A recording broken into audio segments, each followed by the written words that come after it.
Днес ще си говорим за това в каква енергия живее съвременното общество и съвременният свят. За да си дадем един малко по-дълбок поглед на нещата, ще си позволя да цитирам един български автор, който има доста обширно виждане точно по този въпрос. Името на този автор, както и книгата, от която цитирам, ще научите в края на това аудио. В момента в света господства момчешката енергия. Тя не разбира нито мъжката енергия, нито женската. Те са и чужди, защото предполагат зрялост и мъдрост, а това не са качества на момчетата. Те искат всичко да става бързо, тук и сега, но нещата често не се получават или се провалят, именно защото липсват горе споменатите качества. Момчетата харесват момчета. Идеалният образ на съвременната жена се свързва с дълги и стегнати крака, малки задни части, широки рамене, спортно и слабо тяло и по възможност наличие на гърди. Ако погледнем това женско описание отстрани, ще осъзнаем, че това са перфектните форми на едно момче. Момчетата действат на базата на отбори и на теми, които да ги сближават. Често избухват и решават конфликтите си с бой и с насилие, но след това им минава. Те са манипулативни и си сменят с лекота гледната точка, просто защото нямат стабилно изградена своя. В това описание могат да попаднат всички съвременни политически процеси, както и модерният начин на общуване между хората. В тази енергия властват ценностите на момчетата.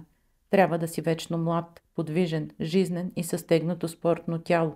И така, когато се огледаме, виждаме, че около нас има само момчета, и от мъжки, и от женски пол, както и на всяка една възраст. Момчетата се страхуват от мъжката енергия, защото не я познават, но усещат, че е по-силна от тях. Все пак има стремеж към тази енергия и желание да се достигне някога до нея. Момчетата се страхуват още повече от женската енергия, защото за тях тя е чужда, неразбираема, плашеща. Затова в света на момчетата всичко женско е обявено за лошо, за ниско и за долно. Класическите женски форми на тялото се приемат за отблъскващи. Емоционалното изразяване се презира, защото момчетата не знаят какво да правят с него. Най-голямата обида в света на момчетата е да те сравнят с жена. Това е момент на дълбок покъртителен гняв за момчето, който не може да бъде овладян. Това е недопустимата, най-голямата възможна обида. Не случайно и жените не могат да приемат себе си като жени и се стремят да влязат в тази обща момчешка представа, за да не са сами, за да има кой да ги харесва. Момчетата не могат да обичат все още, защото не са се научили. Те искат да ги обичат. Те са сексуално активни и сексът е забавление, игра, но той не е емоционално сливане и тантрична обмяна на енергия. Въпросът е, че когато сексът като тема не се развива и задълбочава, той омръзва, става скучен и това води до интереса към всички останали алтернативни форми на сексуален контакт, които са така интересни в света на момчетата. Но да се върнем към идеята за енергийният преход.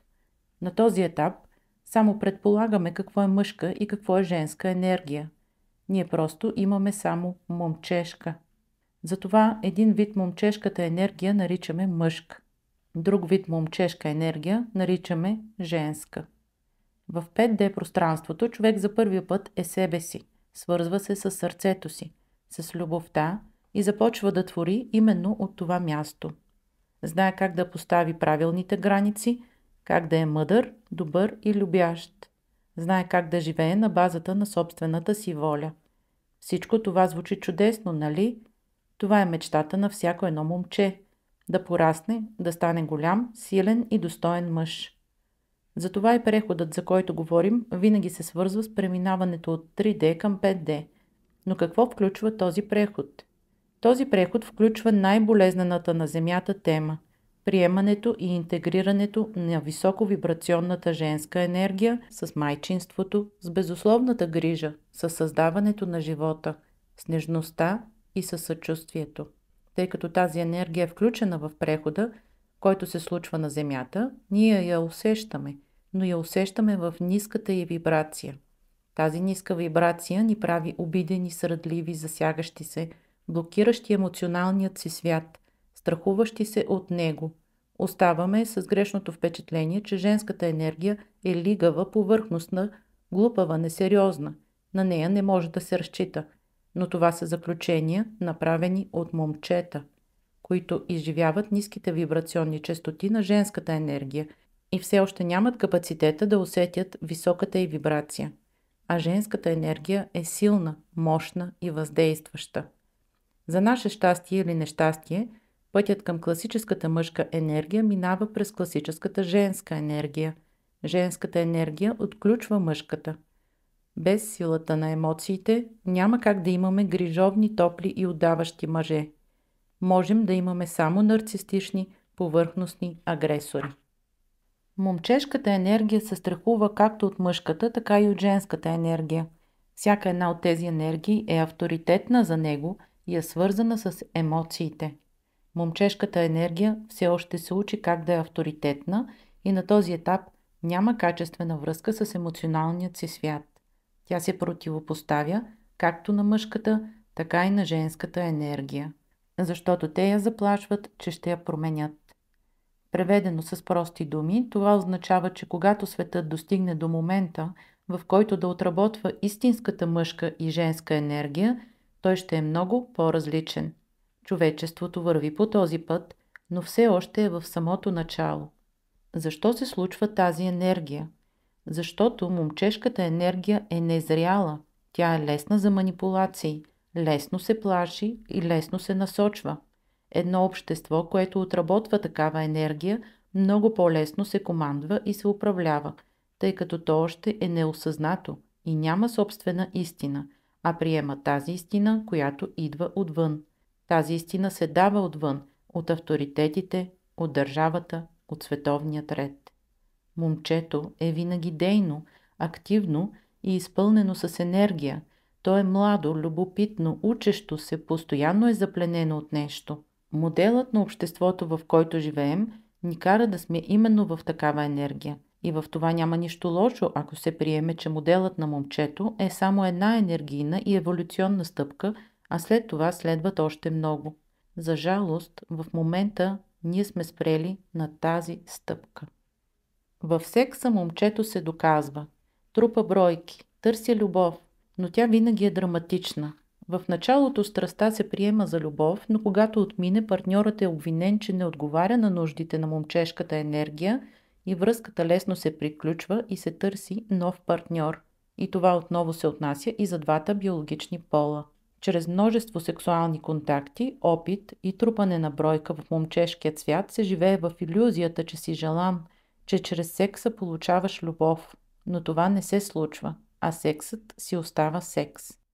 Сексът не е любов и това, че човек няма кон, често го кара да вижда и катъра като кон. Такъв е любовният живот на момчето. Сексуален. И когато страстта отмине, той любовта отминала просто защото любовта все още не се познава. Тя трябва да се почувства, а момчето се ужасява да чувства, за да не бъде сравнено с жена, за да не бъде усмивано, за да не стане за срам и да не бъде отхвърлено. Сексът в света на момчето е непохватен, неемоционален, страстен, много желан, повдигащ самочувствието. Поради незрелостта на момчето, то мисли, че броят сексуални контакти и партньори е равен на количеството любов. Този брой се сравнява между момчетата и е признак на завист и на гордост. Сексът обаче си остава лишен от емоция и в него няма никакво емоционално сливане. В този си аспект сексът не е пълноценен. Той е сведен само до физическото удоволствие на момчето. Това е акцентът. Партньорът остава на заден план. Този партньор може да е всеки. Всичко написано до тук в една или друга степен се отнася и до двата биологични пола. В момчешкият свят е важно какво се случва отвън. Там е интересно, особено интересни са всички технологии. Затова и съвременният свят постоянно се опитва да произвежда играчки за момчето, за да е щастливо то и за да се вълнува. Момчето не се свързва с емоционалният си свят, защото той го плаши. Затова при проблем то пие лекарства, взима наркотици, злоупотребява с алкохол, прекалява с храна, пазарува, потушава емоциите, които искат да излязат, но то не е готово да се сблъска с тях. Момчето винаги търси решение на проблемите отвън и никога в себе си. Момчето обвинява, недоволно е от другите, крещи, бунтува се, разрушава, но още не знае какво да изгради. Няма това познание и тази мъдрост. То е чуло дълбоката философска мисъл. Прекрасно е да бъдеш себе си, бъди себе си. И се опитва да я следва, но за жалост не знае кой е себе си и как да се свърже с това понятие. Затова то приема за себе си това, което другите му казват. Момчето е логично. То не е емоционално. Ако бъде като другите, хем ще се залъже, че това е себе си, хем другите ще го приемат, защото и те живеят в същата лъжа. Момчето обича да печели или поне да чува, че печели и прави правилното. Затова има много игри, лотарии и други забавления, които да му дават илюзорното усещане, че е победител, че е силен, че е късметлия и късметът е на една ръка разстояние. Такова си е момчето. В момчешкият свят има култ към мъжкото тяло. Особено към това младото, добре оформено, здраво и силно момче. Всеки иска да има момчешко тяло. Всяка жена мечтае да има фигурата на момче. В момчешкият свят всичко класическо женско е отблъскващо и се намира за безформено. Класическите привлекателни женски извивки са смятани за нелицеприятни. Момчето е слабо, т.е. стегнато.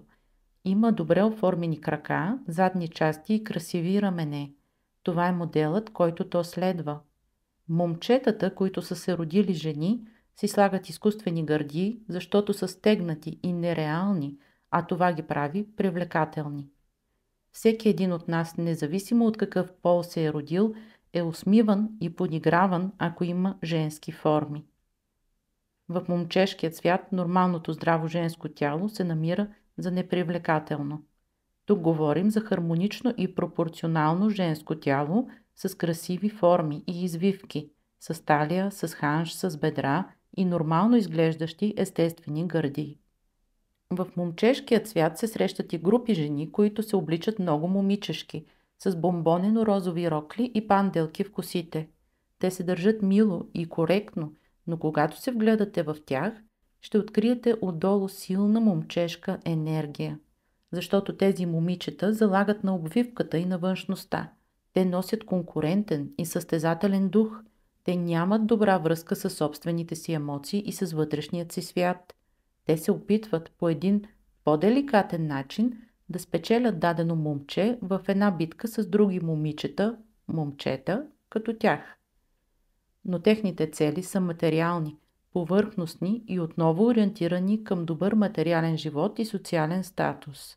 Забавата в живота на момчето се ограничава до секс и до игри. Сексът е забавен, защото е нещо ново, а освен това утолява физическите ти нужди и ти дава усещането за моментно удоволствие. А когато го бъркаш и с любов, тогава той си е топ приоритет в забавата. Другото забавление за момчето са игрите. Това са залаганията, лотото, тотото, томболите, лотарията или платени видеоигри на телевизора или на телефона. Забавен е светът на момчето. Момчето смята, че е силно, когато има пари. То няма лични качества. Още не ги е развило и затова лесно може да бъде силно, ако просто разполага със средства. Няма значение дали тези пари са лично негови или са му дадени за момента. Важното е, че то ги притежава и е силно. В света на момчето е важно тук и сега, няма после. Освен това е важно тук и сега да е забавно. Момчешкият свят е много забавен и позитивен, ако не излиза от рамките на възрастта 13-19 години. Когато обаче един цял свят живее в тази енергийна парадигма, без да я напуска, това вече е страшно. Ние всички сме отгледани от момчета. Повечето от нашите родители се намират точно в момчешка енергия. Представете си сега как ни отглеждат две момчета, за да се превърнем в момче. Ако за нещастие за някои хора душата се е родила мъдра с осъзнаване на зрялата мъжка и женска енергия, или пък и на двете, то животът се превръща в ад. Защо казвам това? Защото в духовен план на по-високо вибрационните души им е дошло до гуша да гледат драмата на момчето, която се развива на Земята от десетки хиляди години и винаги си е на едно емоционално и духовно ниво. Просто играчките на момчето в технически план се променят. Поради тази причина на Земята започват да идват нови зрели души, които дълго време са избягвали заради първичната пубертетска енергия, която носи в себе си. Това са души, в които е заложено познание за дълбока мъжка енергия, за дълбока женска енергия. И те носят даровете на тези енергии. Приемането на тези дарове е равно на огромна еволюционна крачка напред за човечеството. Тези деца обаче трябва да имат възможността да израстват по един защитен начин, за да могат да запазят познанието си, за да го съхранят и да го предадат. Време е да допуснем както мъжката, така и женската енергия на Земята и да се насладим на истинското мъдро общуване с майката и с бащата, а не да живеем с техните заместители, момчетата. И за момчетата това е прекалено голяма тежест. Те не могат и не искат да гледат деца. Това не е тяхна работа. Работата на момчетата е да пораснат и да станат зрели и отговорни хора и чак тогава да поемат отговорността за друг човек. Цитатите, които досега ви четох, са от книгата на Хули Леонис «Очевидната скрита истина за сексът». Надявам се да са ви били интересни и полезни. В следващият епизод ще продължаваме да разгръщаме тази тема. До скоро!